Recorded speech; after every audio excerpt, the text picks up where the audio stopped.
우리에게 주시는 하나님의 말씀은 구약성경 시편 23편입니다. 구약성경 818페이지 시편 23편 1절로 6절까지 제가 한 절, 여러분 한 절 교독하겠습니다. 여호와는 나의 목자시니 내게 부족함이 없으리로다. 그가 나를 푸른 풀밭에 누이시며 쉴만한 물가로 인도하시는도다. 내 영혼을 소생시키시고 자기 이름을 위하여 의의 길로 인도하시는도다. 내가 사망의 음침한 골짜기로 다닐지라도 해를 두려워하지 않을 것은 주께서 나와 함께 하십니다. 주의 지팡이와 막대기가 나를 안위하시리다. 주께서 내 원수의 목전에서 내게 상을 차려주시고 기름을 내 머리에 부으셨으니 내 잔이 넘치나이다. 내 평생의 선하심과 인자하심이 반드시 나를 따르리니 내가 여호와의 집에 영원히 살리로다. 아멘. 아멘. 이번 주 금요일 8월 15일은 한국의 경축일 광복절 80주년을 맞이하는 날입니다.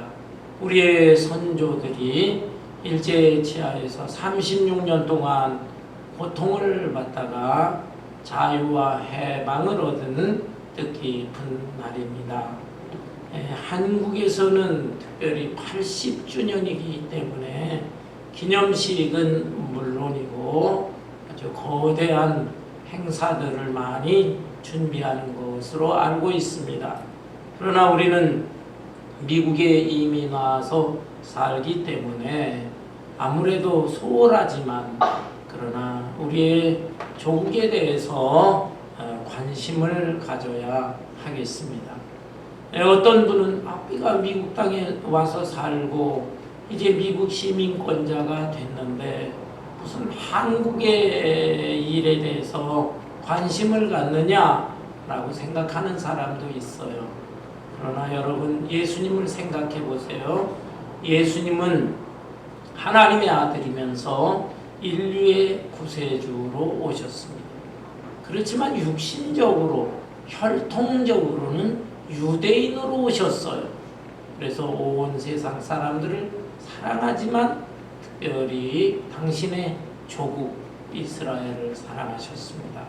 당시에 이 유대 지도자들 백성들에 이르기까지 타락한 생활을 하고 있을 때 예수님은 암탉이 병아리를 날개 아래 품듯이 내가 너희를 얼마나 품으려고 했느냐, 이렇게 참 자신의 조국을 사랑하는 마음을 표하시고 그러면서도 회개하고 하나님 앞으로 돌이킬 것을 촉구하셨던 사실을 알 수가 있습니다. 여러분, 우리가 미국 땅의 이민자로 살아가지만은 우리 조국을 위해서 늘 기도해야 되겠고, 아울러서 우리의 후손들에게도 역사의식을 갖게 하고 또 민족의 아름다운 정신을 심어주고, 그래서 조국과 또 우리가 살고 있는 미국까지도 살아가는 마음을 품어야 하겠습니다. 여러분, 오늘은 광복절을 기념하는 날인데, 광복이라는 뜻이 무엇입니까? 빛광자예요. 빛광자. 그 다음에 복자는 다시 복자, 회복한다, 이런 뜻이 있어요. 빛을 다시 회복하는 것을 기념하는 날입니다. 빛을 찾았다. 일제치하에서 어둠 속에서 살던 우리의 민족이 다시 빛을 찾게 되는 날이다, 이런 뜻이에요. 사실 주권, 나라의 주권이 일본한테 빼앗겼지만은 자유와 해방을 얻어서 주권을 되찾게 된 것입니다. 그러나 여러분, 자유라고 하는 것은 우리가 꼭 정치적인 자유만을 생각해서는 안 됩니다. 신체적인 자유도 있고 경제적인 자유도 있고 지식의 자유도 있습니다. 신체적인 자유가 뭘까요? 육신적으로 건강해야 된다는 것입니다. 몸에 질병이 있고 또 무슨 사고를 당해서 불편한 점이 있다고 한다면 자유롭게 움직이고 활동하고 일하고 할 수가 없는 것이죠.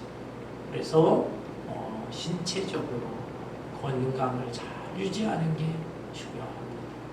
또한 경제적인 자유도 있습니다. 여러분, 인간이 육신적으로 기본적인 생활하기 위해서는 의식주가 필요합니다. 의식주. 그런데 이 기본적인 생활을 하는데 필요한 의식주마저도 걱정을 하는 단계라고 한다면 너무너무 삶이 힘들고 고달픈 거예요. 그래서 경제적으로 지나친 욕심을 부릴 건 아니지만 적어도 이 기본적인 생활을 함에 있어서 여유가 있을 때 우리가 경제적으로도 자유로움을 느낄 수가 있습니다. 아울러서 지적인 자유라는 것도 있어요. 지식의 자유가 있어야 합니다. 우리가 미국에 와서 살고 있잖아요. 그런데 답답한 경우를 많이 당합니다. 대표적으로는 영어죠, 영어. 영어가 잘 안 돼요. 10년, 20년, 수십 년 이렇게 생활했는데도 불구하고 미국 사람들을 만날 때 말이 잘 안 나온다. 이 말. 자기 마음속에 있는 것을 정확하게 표현할 수가 없어요. 따라서 우리가 그래도 일상생활을 할 정도의 영어는 배워야 합니다. 그리고 법률적인 면에 있어서도 미국의 이 법을 어느 정도는 알고 있어야 돼요. 그래서 생활하다가 한국적인 사고방식으로 생활하다가 낭패를 당하고 잘못하면 붙들려 가기도 하고 또 큰 벌금을 물기도 하고 합니다. 그래서 이 법률 지식 같은 것도 알아둬야 되고 또 현대 사회에는 얼마나 컴퓨터가 발달하고 있습니까? 연세 드신 분들도 기본적으로 컴퓨터라든지 앞으로 또 AI가 지금 발달하고 있는데 배울 게 많지요. 그래서 AI에 대한 기본적인 상식 이런 것도 다 배워둬야 합니다. 그래야 지적으로 답답하지 않고 어느 정도 자유로움과 평안함을 누리면서 살 수가 있는 것이죠. 그런데 여러분, 이런 여러 가지 면의 자유가 필요하지만은 가장 중요한 것은 역시 마음의 자유인 것입니다. 마음의 자유, 영혼의 자유. 우리의 영혼이 자유로울 때 편안하고 행복할 수가 있는 것입니다. 오늘 이 본문 말씀은 이스라엘의 위대한 성군 다윗이 인생 노년에 기록한 시입니다. 학자들에 의해서 조금 다른 견해를 갖는 성경학자들도 있지만 대부분은 다윗이 인생 노년에 지나온 세월을 돌이켜보고 파란만장하고 험난한 생애를 살아오면서 하나님께서 지켜주신 은혜가 너무 감사하고 그리고 자기의 남은 생에도 하나님께서 이렇게 은혜를 베풀어 주실 것이다. 이것을 생각하면서 지은 시요 노래인 것입니다. 시편에는 전체가 150편 이렇게 수록이 되어 있는데 그 시편 150편 중에서 가장 널리 알려진 시 그리고 수많은 사람들이 이 시를 애송하면서 많은 은혜를 받은 시인 것입니다. 신앙생활 아마 1, 2년 정도 하면은 이 시를 모르는 분이 아마 없을 것이고 이 자리에 앉아있는 분들도 이 시편 23편 이미 다 알고 또 이 시를 통해서 여러분 스스로도 많은 은혜를 받으셨을 것이다 생각합니다. 그런데 오늘은 이 시편 23편을 자유라고 하는 주제로 초점을 맞추면서 이 시를 다시 한번 살펴보려고 합니다. 다윗은 인생 노년에 아주 성숙한 신앙인이 되었습니다. 정말 깊은 신앙인, 하나님과 깊이 교제하면서 원숙한 신앙의 경지에 들어섰어요. 이러한 다윗이 이제 마음에 아주 편안한 자유를 느끼면서 이 시를 기록하는 것입니다. 첫째로 다윗은 욕심으로부터 자유하다. 이것을 고백하고 있습니다. 본문 1절을 볼까요?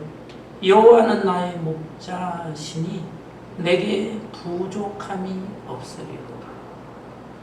여호와는 나의 목자시니 내게 부족함이 없으리로다. 여호와 하나님을 목자로 자기 자신은 양에 비유하면서 이렇게 하나님과의 관계 속에서 나는 조금도 부족함이 없도다 고백하고 있는 것입니다. 여러분, 사람의 마음 속에는 누구나 다 욕심이라는 것이 있어요. 참 이 욕심은 요물단지입니다. 내 마음속에 욕심 하나를 채우면 그것으로 만족하는 게 아니에요. 또 다른 욕심이 생겨요. 그의 욕심을 또 채우고 만족하면 또 다른 욕심, 계속해서 이 욕심이라고 하는 것이 끝이 없습니다. 그래서 이 욕심의 문제 때문에 행복을 느끼지 않아요. 이미 가진 것만 해도 너무나 참 편안하고 행복할 만한데 그것으로 만족하지 않아요. 그러니까 자꾸 또 갖고 싶고 또 갖고 싶고, 그러니까 행복하지 않는 것입니다. 이 욕심의 문제를 어떻게 해결할 수가 있을까? 불교에서는 금욕을 하라는 것입니다. 부처님 그 상 앞에서 그 얼굴 앞에서 1000배를 절하라. 그리고 또 선을 하고 금욕을 하고, 그래서 욕심을 절제하고 또 욕심을 멀리하면 편안해질 수 있다. 그러나 여러분, 사람의 노력과 사람의 의지를 가지고 이 욕심의 문제 해결할 수 없어요. 마음속에 솟구치는 이 욕심, 욕망, 이것을 근절시킬 수가 없어요. 우리는 창조주 하나님, 나를 창조하시고 내 마음속을 들여다보시고 내 인생을 주관하시는 하나님, 그 하나님을 모시고 그 하나님을 의지하고 또 하나님의 뜻을 따를 때, 그때 이 욕심의 문제를 해결받을 수가 있는 것입니다. 여러분, 그래서 지금 이 다윗은 이렇게 하나님을 나의 목자로, 그 목자를 절대 신뢰하고 목자를 따르는 양의 비유를 하면서 고백하고 있는 것입니다.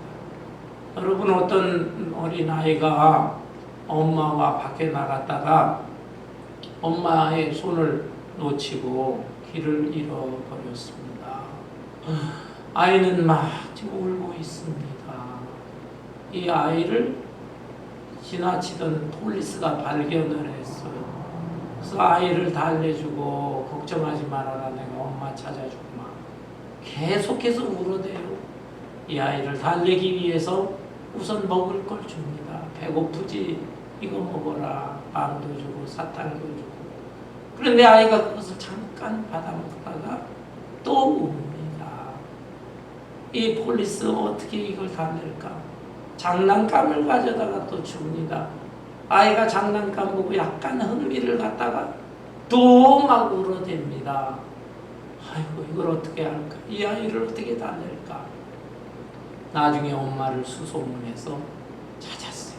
엄마가 달려옵니다. 이 아이가 엄마를 발견해요. 엄마 품 안에 뛰어들 때 이 아이는 울음을 다 그칩니다. 먹던 것도 팽개치고 또 가지고 있던 장난감도 다 팽개치고 엄마 품 안에 안기면서 이 아이는 울음을 그치고 웃음을 되찾았습니다. 여러분, 이러한 이치와 마찬가지인 것이, 이 세상에 다른 것들 다 이것저것 가져보지만 그것으로 마음의 만족이 없어. 더 계속해서 다른 욕심이 생긴다.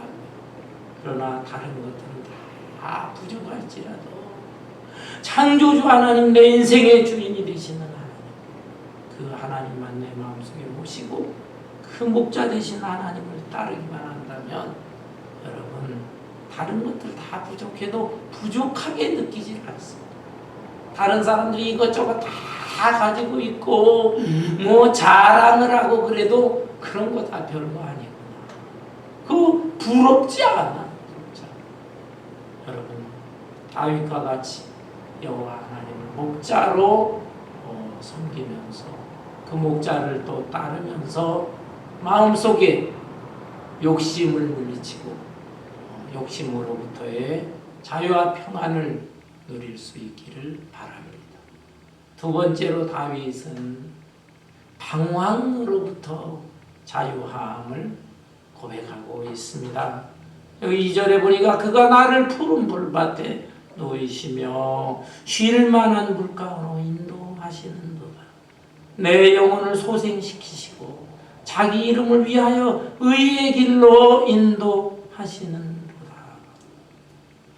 여러분 인생의 가장 근본적이고 또 궁극적인 질문이 무엇일까요? 그것은 인생이란 도대체 어디에서 와서 또 어디로 가는 것인가? 라고 하는 질문입니다. 이 질문에 대한 바른 대답을 가지고 사는 사람은 마음속에 자유함과 평안함이 있어. 그렇지만 다른 것들 다 이것저것 가지고 있을지라도 이 질문에 대한 올바른 답변을 갖지 못하고 사는 사람은 인생을 헤매고 방황할 수밖에 없는 것입니다. 다른 사람들이 이렇게 말하면 그게 옳은가? 저렇게 말하면 저것이 옳은가? 열심히 살아요. 바쁘게 살아요. 부지런하게 최선을 다해 살아요. 그렇지만은 자기가 가야 할 길을 몰라요. 목표도 모르고 방향도 모르고 그렇게 한 세상 헤매고 방황하다가 인생을 마치게 되면은 참 난 바보처럼 살았구나. 어리석게 살았구나. 이렇게 후회하고 탄식하면서 생을 마감하게 되는 것입니다.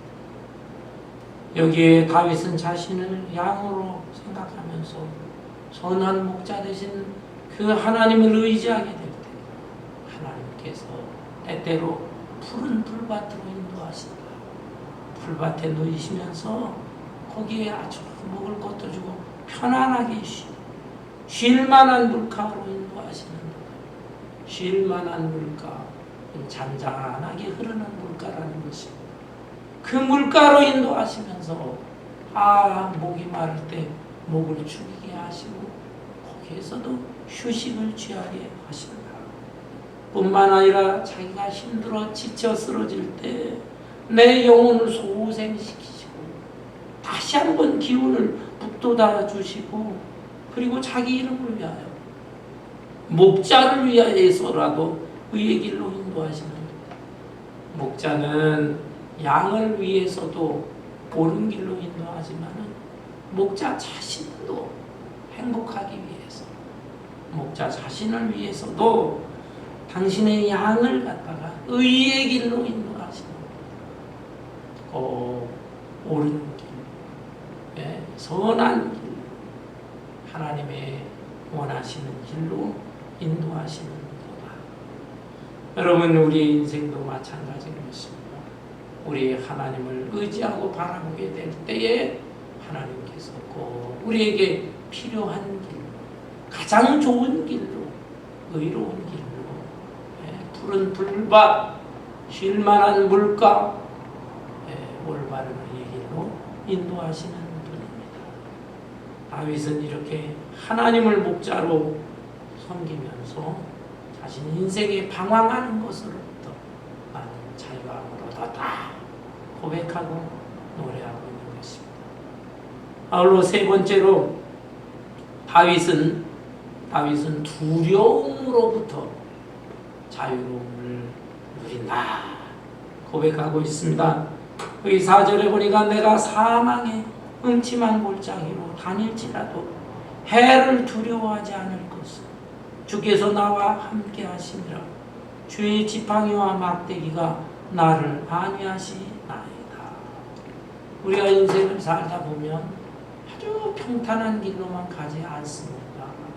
때로는 사망의 음침한 골짜기를 지나칠 때가 있어요. 예수를 잘 믿는다고 해서 모든 것들이 내가 원하는 대로 형통한 길로 가게 되지 않습니다. 내가 원치 않는 길, 생각지도 않은 길, 또 어려운 고난과 시련 만날 수 있어요. 그야말로 사망의 음침한 골짜기를 지날 때가 있다. 그렇지만 하나님을 목자로 생각하고 목자 되신 하나님을 따르게 되면 결코 두렵지 않다. 골짜기에 있을 때에는 내가 여기서 해가 저물게 될 때 캄캄해지면서 기온이 떨어지고 또 내가 여기서 조난당하는 것이 아닐까. 사나운 맹수가 나타나서 내가 위험에 처해지지 않을까, 죽지는 않을까, 두려운 마음이 생기게 되는 것이죠. 그렇지만 하나님께서 지켜주신다. 하나님께서 어떻게 지켜주시는가? 주의 지팡이와 막대기가 나를 안위하시나이다. 지팡이와 막대기는요, 이것은 목자가 가지고 있는 장비, 도구들입니다. 목자는 지팡이도 있고 막대기도 있어요. 지팡이는 어디에 사용을 할까요? 양들을 인도하기 위해서 사용하는 도구입니다. 양들이 목자를 따라서 갈 때에 때로는 양 중에도 자기 고집이 있는 양들이 있어요. 좌우를 보니까는 아주 맛있게 생긴 풀이 있어요. 예쁘게 생긴 꽃도 있어요. 향기도 있어요. 근데 목자는 좋은 데를 이끌면 좋은데 목자의 뜻이 있기 때문에 때로는 골짜기 같은 데로 거친 땅 그런 데로 인도한다. 그래서 나는 나대로 가야 되겠다. 양들 중에서 자리를 이탈하는 양들이 있을 수 있어요. 그럴 때 목자는 지팡이를 사용합니다. 지팡이가 어떻게 생겼어요? 손잡이가 이렇게 구부러졌잖아요. 그 지팡이를 거꾸로 잡아서 탁 그 다른 길로 가려고 하는 양의 목이라든지 다리라든지 그것을 탁 걸치는 것입니다. 그러면서 이쪽으로 오너라. 그리로 가면은 네가 유혹을 받아가지만은 거기 위험해. 낭떠러지들이 있어. 거기는 독사들이 있을 수가 있어. 이쪽으로 오너라. 참 지팡이는 이렇게 옳은 방향으로 갈 수 있도록 인도하는 도구인 것입니다. 막대기는 무엇인가? 막대기는 사나운 맹수들이 위협하고 공격할 때에 이 막대기를만 목자가 휘두릅니다. 이 맹수들을 때리기도 하고 그 공격하지 못하도록 막아내는 그런 역할을 하는 도구인 것이에요. 그래서 목자에게 이 지팡이와 막대기가 있기 때문에 양은 얼마든지 안전하고 자유롭고 평안할 수가 있는 것입니다. 우리가 인생을 살면서도 정말 내가 잘 이해가 되지 못하는 고난과 시련을 당하게 될 수가 있어요. 그럴 때에도 하나님을 아주 끝까지 신뢰하게 되면 그 당시는 잘 이해가 되지 않지만 하나님께서 왜 나에게 이 무서운 시험과 고난과 시련을 주셨을까 이해가 되고 그리고 반드시 하나님께서는 그 시험을 이길 수 있도록 극복할 수 있도록 힘도 주시고 내가 미처 생각하지 못한 더 좋은 길로 안내하시고 인도하시는 분입니다. 이런 하나님을 생각할 때 뭘 염려하고 뭘 두려워하겠습니까? 아울러서 여기 5절에 보니까 주께서 내 원수의 목전에서 내게 상을 차려주시고 기름을 내 머리에 부으셨으니 내 잔이 넘치나이다. 사나운 맹수들이 계속 공격하게 될 때 목자는 막대기로 막으면서 동시에 이 양들을 이끌고 높은 산꼭대기로 올라갑니다. 산꼭대기로 올라가게 되면 거기에 바위가 있는데요. 그 바위들 중에는 아주 그 꼭대기가 평평한 테이블 탑이라고 하죠. 그 테이블처럼 평평한 그런 바위가 있습니다. 스페인어로는 메사라고 하죠. 메사. 우리가 뭐 콜로라도라든지 이런 데 여행하다 보면은 메사라고 하는 이름이 붙어 있는 그런 장소들이 있습니다. 또는 다른 주변 사방은 아주 이렇게 아주 가파라요. 가파른 길쭉이지만 거기에 높은 바위가 있고 거기가 평평하게 되어 있어요. 메사예요. 테이블. 이 목자는 양들을 이끌고 그곳까지 올라가요. 거기에서 양에게 먹을 것을 줍니다. 먹을 걸 쫙 차려줘요. 또 마실 것도 주는 거예요. 그러면 이 맹수들이 그냥 추격을 해서 쫓아오다가 아주 높은 데니까 더 이상 쫓아오지를 못하는 것입니다. 바로 그와 같이 원수의 목전에서 주께서 내게 상을 베푸시고 그리고 또 기름을 바른다. 기름 내 머리에 기름 바른다는 게 무슨 뜻입니까? 옛날 이스라엘이나 중동 지방에서는요 귀한 잔치 자리에 참석을 할 때 그때는 머리라든지 수염에다가 향료를 발랐어요. 향료를 미처 그것을 바르지 못하고 참석을 하면 주인집에서 귀한 향료를 갖다가 그 손님 머리나 수염에다가 발라줍니다. 그렇게 할 때 이 잔치 분위기가 아주 향기롭고 기분이 좋아지는 것이죠. 바로 그것을 의미하는 것입니다. 이 목자는 양들을 이끌고 높은 그 테이블 바위로 올라가서 먹을 것도 주고 마실 것도 줍니다. 그런데 다윗은 자기의 생애를 돌이켜보니까 너무나 어려운 때도 있고 도망자의 신세가 될 때도 있고 원수들에 의해서 사울왕으로부터 반역자들로부터 이방 족속들로부터 공격을 많이 받고 있었죠. 그러나 하나님이 항상 자기를 안전한 곳으로 인도해 주셨고 먹을 것도 부족하지 않게 채워주셨고 마실 것도 주셨고 자기를 나중에는 귀한 존재로 삼아주셨고 이스라엘의 왕까지 되게 하셨다. 그래서 그 왕으로서 정말 그 진수성찬에 음식도 왕으로서 기름 부음도 받아 왕으로서 존귀한 자도 되었다라는 것이에요. 그러나 이것은 단지 육신적으로 이렇게 부귀영화를 누리는 존재가 되었다. 그것을 감사해서 고백하는 것만은 아닙니다. 다윗은 자기가 도망자의 신세로 비참한 처지에 있을지라도 하나님께서는 그런 상황 속에서도 자기를 인정해 주시고 자기를 귀한 존재로 삼아주시고 이렇게 그 당시에 그래도 있어야 할 것 필요한 것 그것을 채워주시면서 자기를 인도해 주셨다라는 거예요. 이 점을 돌이켜볼 때에 무엇을 두려워하겠는가? 앞으로 자기의 남은 생에도 어찌 됐는지 알지 못하겠지만 여호와 하나님이 나의 목자가 되신다고 한다면 나는 어떠한 형편과 상황 속에서도 결코 두려워하지 않는다. 두려움으로부터 자유와 해방을 얻는 것입니다. 아울러서 마지막으로 다윗은 죽음으로부터 자유함을 얻는다 고백하고 노래하고 있습니다. 6절에 보니까 내 평생의 선하심과 인자하심이 반드시 나를 따르리니 내가 여호와의 집에 영원히 사니로다. 여러분, 사람에게 가장 두려운 것은 무엇입니까? 뭐니 해도 죽음에 대한 두려움이죠.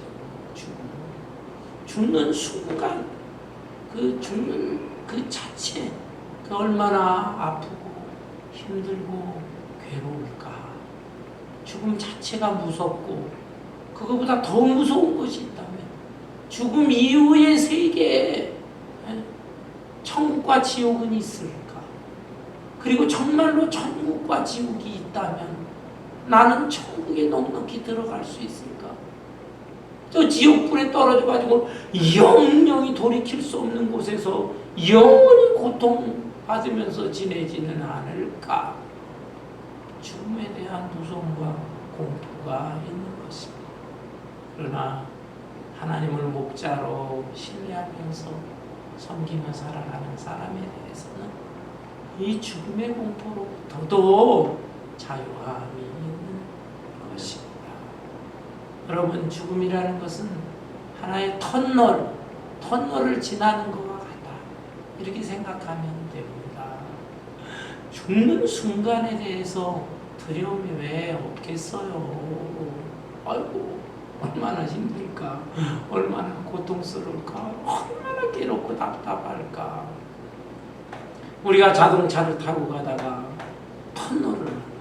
터널 속으로 쑥 들어가게 되면 기분이 약간 이상하잖아요. 긴장되잖아요. 터널이 또 아주 큰 터널은 덜한데 좁은 터널, 어둡잖아. 어둡고 그러면서 이 터널 무사히 통과할까? 아유, 신경이 곤두서게 되는 것입니다. 그렇지만 이 터널을 잘 통과하게 되면 우와, 바깥에 더 밝고 아주 더 널찍한 그런 새로운 세상이 펼쳐지는 것이죠.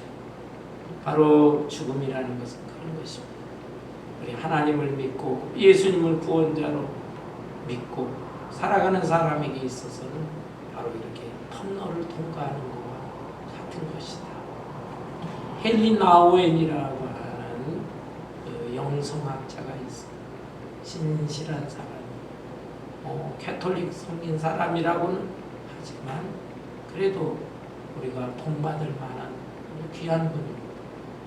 이 헨리 나우엔이 쓴 책 가운데 우리들의 가장 큰 선물이라고 하는 책이 있어요. 그 책에 보면 이런 내용이 나옵니다. 엄마의 자궁 안에 이란성 쌍둥이 태아가 있습니다. 하나는 여자아이고 쌍둥이지만 오빠인 남자아이가 있어요. 그 태아의 아이들이 자궁 안에서 대화를 합니다. 여자아이가 말합니다. 오빠, 우리가 지금 지내고 있는 이곳이 영원히 머무를 곳은 아닌 것 같아. 우리는 언젠가는 이 새로운 세상으로 태어나게 될 거야. 그러자 쌍둥이 오라버니가 말합니다. 그런 세상이 어디 있어? 우리는 이 안에서 생활할 거야. 어둡고 좀 답답하지만 그런데도 난 여기 편안해. 여기 있는 이 탯줄만 꽉 잡고 있으면 여기 먹을 거 뭔가 영양분 다 오는데 뭐 크게 불편한 거 없어. 그러나 이 여자아이는 말합니다. 오빠, 그래도 생각을 잘 해야 돼. 우리가 여기 있는 게 온전히 편안한 거 아니야. 이런 말을 주고받는데 이 자궁이 수축합니다. 자궁이 때때로 막 쪼여들고 막 오는가 막 숨이 막히는 거예요. 아이고 힘들어. 우리 잘못되는 거 아니야? 오빠, 여기가 완전히 행복한데 편안한데 아니야. 우리가 여기서 잘 기다리게 되면은 언젠가 새로운 세상을 만나게 될 거야. 그러면서 하는 말이 우리에게는 어머니가 있을지 몰라. 우리가 새로운 세상에 나가게 되면 엄마라고 하는 존재를 만날 수도 있어. 그러자 그 오빠가 말합니다. 그런 존재가 어디 있어? 엄마가 어딨어? 우리는 이 안에서 우리끼리 너하고 나하고 편안히 지내면 되는 거야 라고 말을 주고받습니다. 그러다가 결국은 때가 되었을 때 이 아이들은 자궁에서 세상 밖으로 나오게 된다는 이야기입니다. 여러분, 헨리 나우에는 이야기를 왜 하겠어요? 바로 우리 인생은 이 땅에서의 삶으로 끝나는 게 아니다.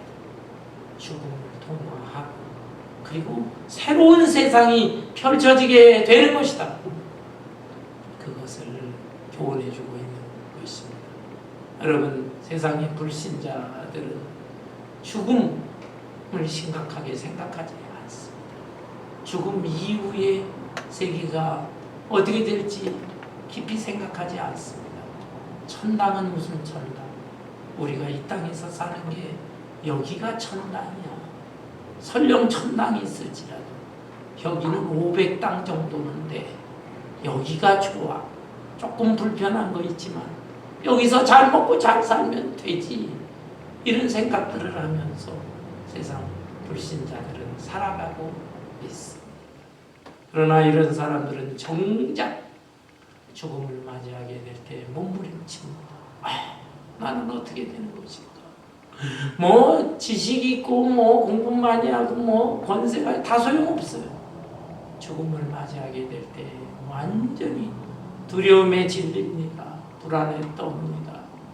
나는 내 앞으로의 그 영혼은 어떻게 될 것이냐. 그러나 우리 예수 믿고 하나님을 목자로 섬기며 사는 사람은 그런 죽음에 대해서도 결코 두렵지 않습니다. 왜? 죽음 이후의 세계를 분명히 믿기 때문입니다.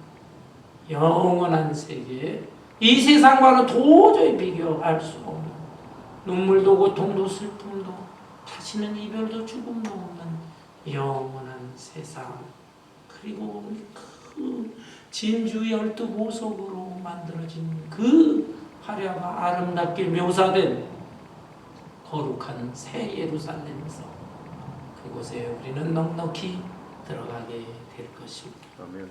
다윗은 일국의 왕으로 있으면서도 거기에 만족하지 않습니다. 내 평생의 선하심과 인자하심이 반드시 나를 따르리. 자기의 지나온 생에 여러 가지 인생의 우여곡절이 있었지만 하나님께서 나를 여기까지 인도하셨는데 앞으로 내 생에 가는 것도 여호와의 선하심과 인자하심이 나를 따를 것이다. 선하신 하나님, 인자하신 하나님이 나와 함께 하실 것이고 나는 여호와의 집, 영원한 집에 넉넉히 들어갈 것이다. 고백하고 있는 것입니다.